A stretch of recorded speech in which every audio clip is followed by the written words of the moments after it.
Et bonsoir Amélie Ktir. Bonsoir. Bienvenue sur ce plateau, artiste yvelinois. Grosse journée pour vous. Depuis 2 jours, vous êtes en plein tournage du clip qui va accompagner la sortie d'un album. L'album Mon Ange, c'est le nom du clip également. Vous êtes en train de tourner ce premier titre. On va en parler, mais déjà un mot sur vous peut-être. Auteur, compositeur, interprète.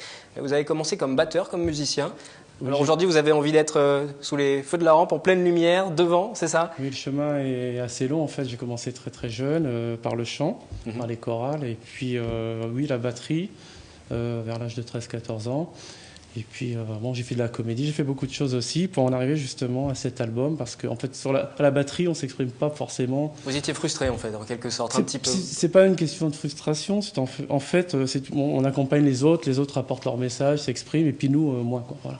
Alors, donc un jour, avec la maturité, on a envie aussi de s'exprimer. Et alors cet album, il va parler de quoi? Alors cet album, il parle un petit peu justement, vu l'actualité un petit peu morose, ça parle un petit peu de choses, d'amour, de soleil, de choses qui manquent un petit peu dans notre société actuellement en fait. Voilà. Et le premier titre qui sera extrait, c'est Mon Ange. C'est Mon Ange. Forcément, c'est lié avec cette thématique autour de l'amour. C'est ce que oui, vous Mon avez Ange, écrit, si vous voulez, c'est un petit peu le mot qu'on dit à la femme qu'on aime. On l'appelle Mon Ange, on donne des petits mots gentils comme ça. Voilà. C'est pour ça que j'ai appelé ça Mon Ange. Et vous tournez le clip. Un mot sur le clip, on va en voir quelques images dans un instant, un petit extrait. Alors le clip, on a commencé à tourner hier. Aujourd'hui, on a fini justement sur le parvis de Saint-Quentin. Et c'est une histoire qui raconte cette chanson Mon Ange en fait. Et justement, peut-être que les Saint-Quentinois vous ont aperçu en plein tournage cet après-midi. On regarde les images. Un extrait justement du making-of qu'on a réalisé nous cet après-midi.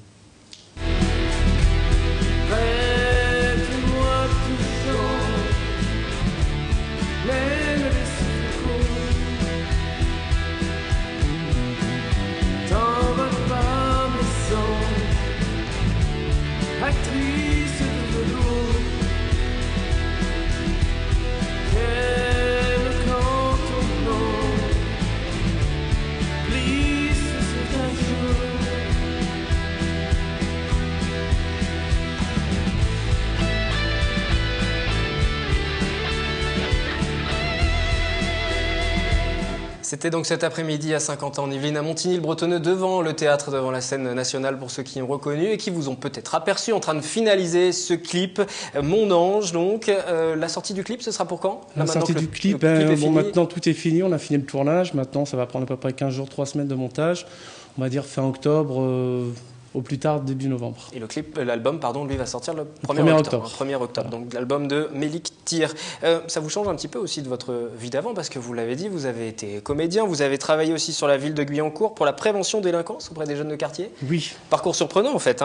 Oui, j'ai essayé un petit peu, si vous voulez, de rester dans mon domaine, par plusieurs branches, et puis ça en a fait partie. Et vous êtes intervenu aussi auprès de personnes handicapées. Aussi. Mais tout ça, ça se fait toujours autour de la musique. Alors pour vous, la musique, c'est le fil conducteur, c'est quoi? C'est fédérateur? C'est ma vie, quoi. C'est tout pour moi. C'est l'histoire d'une vie, tout simplement. Et ces expériences ont nourri l'écriture de l'album? Oui, tout à fait. Bon, on parlait aussi de personnes handicapées. J'ai participé au projet qui s'appelait Handizik. Et justement, c'était pour apporter la musique à ces gens qu'on met parfois aussi de côté. Donc c'était une très bonne expérience et très enrichissante au niveau humain. Et ça veut dire que pendant toutes ces années, vous avez écrit, vous avez pris un calepin et vous avez pris des notes pour préparer l'album? À quel moment vous vous êtes dit, ça y est, je vais écrire, j'ai une quinzaine de chansons à écrire? Non, en fait, c'est les gens aussi qui m'ont un petit peu poussé. C'est vrai que ça restait en moi, c'était une boule comme ça. Et puis ça m'a pris 10 mois à faire cet album. Donc 10 mois plein, ça a été très scolaire, pendant 10 mois vous vous êtes appliqué à écrire? Je ne suis pas sorti de l'année, je n'ai rien fait du tout l'année dernière que cet album. Parce que j'enseigne aussi. Donc je rentrais le soir, je me plongeais là-dessus. J'ai passé beaucoup de nuits blanches ces derniers temps pour finir l'album, pour réaliser tout ça. Et les textes sont sortis, en fait, si vous voulez, c'est un petit peu les expériences de la vie, ce qu'on vit, ce que j'avais un petit peu envie de raconter. C'est beaucoup d'engagement, beaucoup de travail, mais ensuite il faut convaincre les maisons de disques. On sait que c'est difficile, le marché du disque ne se porte pas forcément très bien. Comment ça s'est passé pour vous? Pour l'instant, l'album n'est pas encore sorti, mais c'est ce qui va se passer derrière tout ça en fait. Parce que là, vous réalisez le disque, vous le préparez, et ensuite vous allez démarcher, alors ensuite, travailler. déjà, il va être aussi en vente sur toutes les plateformes internet. De téléchargement légal. Légal, tout à fait. Et oui, c'est le mieux. Oui. Vous êtes rémunéré sur le travail que vous avez fait, et vous allez démarcher les maisons de disques. Je vais aller démarcher les maisons de disques, j'ai quelques contacts, j'ai aussi des projets sur le Canada pour l'été prochain, où là j'ai de la production là-bas. Donc voilà, je vais essayer, parce que je suis très attiré aussi par ce pays-là, donc je vais essayer un petit peu de travailler là-dessus. Et des scènes aussi pour les scènes aussi, accompagner tout ça. bien sûr, les scènes, mais ce sera prévu à partir des vacances de février, la prochaine. Voilà. Et vous imaginez une star plus tard? Comment vous voyez les choses? C'est star... c'est pas, si vous voulez, c'est une vie, c'est un autre parcours, donc la star, c'est dangereux d'être une star aussi, parce que c'est éphémère et ça peut être... on peut tomber très rapidement en étant une star, donc je préférerais à la limite rester dans la durée, apporter quelque chose aux gens, que mes chansons leur parlent justement, qu'ils s'y retrouvent.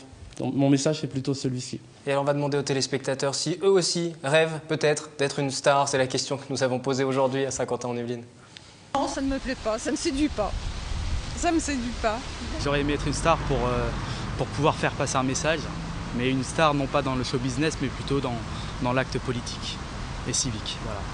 L'avantage financier, je veux dire, c'est clair, il y a beaucoup de gens, je veux dire, qui vont peut-être pas relever cet aspect-là, mais je veux dire, cet aspect, il est clairement évident. Mais pourtant, je veux dire, c'est un facteur fondamental. Chanteur, un chanteur, mais non, Marvin Gaye, Otis Redding, c'est le top ça. Voilà. R. Kelly aussi, plein de voilà. Oui, pour gagner de l'argent et pour être célèbre dans le sport. C'est sympa d'être une star dans le sport, ça a un certain mérite, je pense. Mais devenir quelqu'un, je veux dire, qui aurait une forte visibilité à l'échelle nationale, qui pourrait pourrait véhiculer des vraies idées plutôt que des conneries qu'on nous envoie à la masse, oui, ça aurait été mieux. Non, pas trop, parce que j'aime bien ma tranquillité. Non, parce que c'est trop harcelé par les médias et tout ça, donc non. Mais voilà, on n'a plus de personnalité. Enfin, où justement, tout ce qu'on fait est su après. On n'a plus d'identité privée. Être une star pour véhiculer un message, c'est votre ambition? Oui, tout à fait. Vous lirez les textes. D'ailleurs, je vais vous offrir l'album. Et ben voilà, que j'ai déjà écouté aujourd'hui à la rédaction. Mais voilà, Mélik Thiers, Mon Ange, donc l'album qui sortira le 1er octobre. Le clip ensuite sera rapidement ficelé puisque le tournage vient juste de se finir. Et puis sera retrouvé sur votre site internet. Et je viendrai vous voir aussi. Et vous pourrez venir nous voir pour nous présenter tout ça. Merci Mélik Thiers d'être venu sur le plateau. L'édition du 7-8 de ce 25 septembre avec la page Environnement. Maxime Lemène, ses invités vont me rejoindre juste après ce reportage de Johanna Soudry consacrée au travail de Marie-Noël Fontan. Elle est tisserande, originaire de Toulouse. Elle tisse à partir de végétaux qu'elle trouve en France, au Mexique ou au Guatemala. Elle expose en ce moment dans les Yvelines à Viroflay.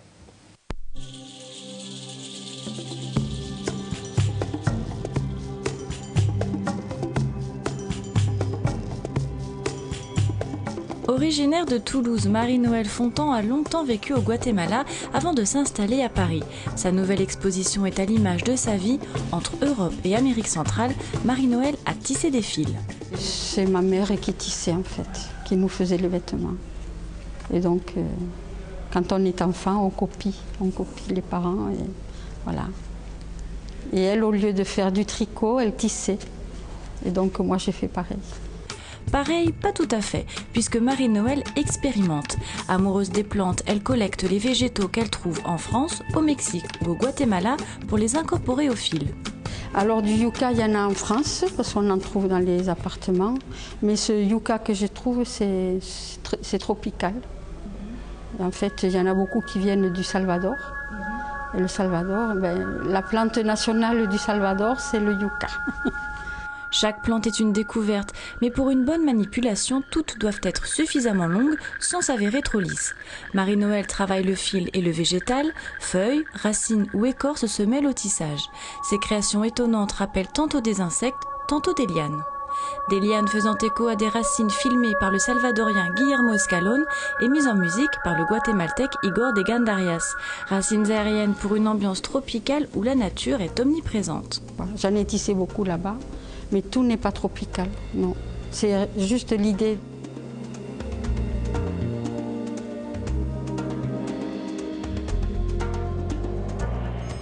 Marie-Noël conjugue ainsi exotisme et local. Ça, c'est du bouleau, des arbres de bouleau. Là-bas, c'est du lin que l'on trouve en Normandie. Les racines aériennes sont à découvrir en entrée libre à l'Écu de France à Viroflay jusqu'au 18 octobre. Marie-Noël Fontan sera régulièrement présente sur le site, l'occasion pour les visiteurs d'échanger avec l'artiste. Le 7-8 en direct entre 18 et 19h du lundi au jeudi sur TV Fil 78. Voici le rappel des titres de ce 25 septembre. Les salariés de la MGEN inquiets pour leur emploi. Une manifestation nationale s'est déroulée à Paris. Aujourd'hui, relayée également à La Verrière. Nous en parlions en début d'édition. Envie, une entreprise d'insertion qui s'occupe de recycler du matériel électroménager dorénavant implantée à Trappes. Les salariés signent des contrats entre 4 et 5 mois. Envie ouvrira au public le 6 octobre, électroménager à bas prix. Et puis c'est bien connu, le sport c'est la santé, un dicton qui a pris tout son sens ce week-end. C'était à la base de loisirs, vous étiez peut-être avec l'opération Sentez-vous Sport. Voilà pour le rappel des titres. Le sport c'est la santé et puis bien sûr le rucher du côté de La Verrière. Vous verrez le reportage tout à l'heure au cours de cette édition. C'est la fin donc de cette partie de ce rappel des titres. Dans un instant, la chronique environnement, Maxime Lemaine va me rejoindre. Pour l'instant, les salariés de la Mutuelle Générale de l'Éducation Nationale s'inquiètent pour leur avenir. Restructuration en cours avec des incidences sur le site de La Verrière. Toutes les explications. Des salariés de la MGEN inquiets pour leur emploi ont manifesté ce matin à Paris dans les rangs de l'intersyndicale des employés de l'antenne de La Verrière. Principale cause de leur mécontentement, la révision annoncée de la convention collective de la Fédération des établissements hospitaliers et d'aide à la personne, l'aménagement d'usages propres à la MGEN et l'externalisation de certains services. La MGEN ne s'est pas donné les moyens de faire une étude en intérieur pour prouver en quoi l'externalisation était forcément meilleure, mais en quoi on aurait pu refaire différemment en intérieur en termes de ressources. Deuxièmement, l'ensemble des personnels a bénéficié régulièrement des formations. Et si à l'heure d'aujourd'hui il peut y avoir dysfonctionnement, c'est la responsabilité de la MGEN de devoir donner tous les moyens pour former et adapter le personnel aux évolutions qui sont demandées. Du côté de la direction locale de la MGEN, Jean-Ignace Debayou affirme qu'une réorganisation est nécessaire pour revenir à un équilibre financier. L'établissement verriérois perd plus d'argent qu'il n'en gagne. Parmi les usages remis en cause, on retrouve notamment les rythmes de travail. L'Institut Marcel Rivière, par exemple, nous avons l'habitude de travailler avec une absence de cycle horaire. Les salariés n'ont pas de cycle régulier. Ça a un coût en équivalent temps plein sur une année. Et donc, c'est un usage qui est dénoncé, qu'on doit faire des cycles. La MGEN compte 33 établissements répartis dans toute la France, ce qui représente un total de 4000 salariés. Pour les 200 employés de La Verrière, une seule certitude pour l'instant, une externalisation à partir du 1er décembre de la restauration et de l'entretien. Le directeur assure que les employés de ces services seront repris dans les entreprises sous-traitantes. Un message entendu, mais pas satisfaisant pour l'intersyndicale qui craint des suppressions de postes.